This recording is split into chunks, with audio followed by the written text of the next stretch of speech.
Aber der Musikklasse? Was hast denn du da? Hausmeisterjob. Musst du schauen, dass du irgendwie über das Wasser holst, ne? Okay, leg mich doch am Arsch. Nein. Ja, freilich. Ja, Wahnsinn. Bei dir wird es auch nicht dran sein, oder? Scheiße. So scheiße läuft. Weil Corona scheiß da. Ja. Gell? Ist richtig, ja. Ja, ich bin Hausl. Ach Jetzt so. für alles. Ja gut, wenn du das so gut machst mit Musik, dann... Nein, ja, bin ich ja. schon. Passt schon. Mal was anderes reparieren da. Ja, ja. Bündel und Ja, Zeistel. du weißt aber schon, was du tust, oder Klausi? Freilich. Das ist nämlich keine Titanic, gell? Oder Zürcher oder Das was, kann ja jeder. Das ist ja leichtes. wenn du meinst. Jetzt noch Nerv. Ja, ja. Was ist da im Busch?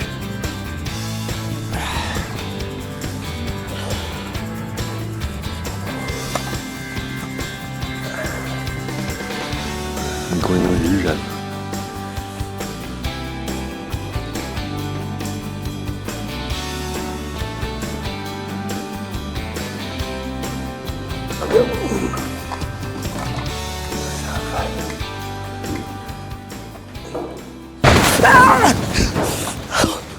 Klausi! Ja, sag einmal! Hat's mir jetzt so nicht zünden, hey? Das ist halt auch kein Gitarren oder Orgel oder Zirch oder was? Aua, leck mich am Arsch. Wahnsinn, das hat's mich gerissen, hey. Stehen die Brustwarzen da. Danke. Ah, super, danke. Du Klausi, weißt du, ich geb dir jetzt eine halbe aus. Du Jackie, bringst dem Klausi ein Weißbier, he? Dass er da ein bisschen, he?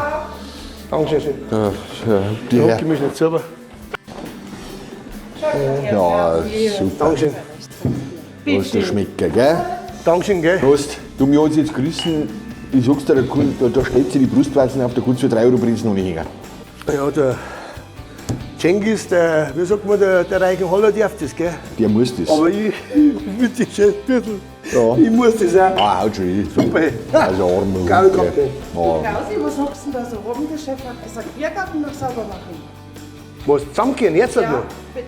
Die Gäste kommen schon. Tut mir leid. Da wird zum Musikklaus schnell ein Einkehr und Zusammenkehr, Klaus. Wir sehen uns gleich. Ah, Dankeschön. Gere, Ciao. bitte.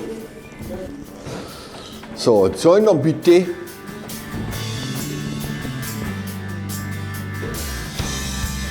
Ja, ich zahl dann, gell? Schau her. 14,20 bitte. Jawohl, pass auf, du, dann haben wir. Scheiße. Ja, danke Corona. Du, kann ich bei dir ausschreiben lassen? Nein, geht leider nicht. Dann musst du es dir merken. Sorry.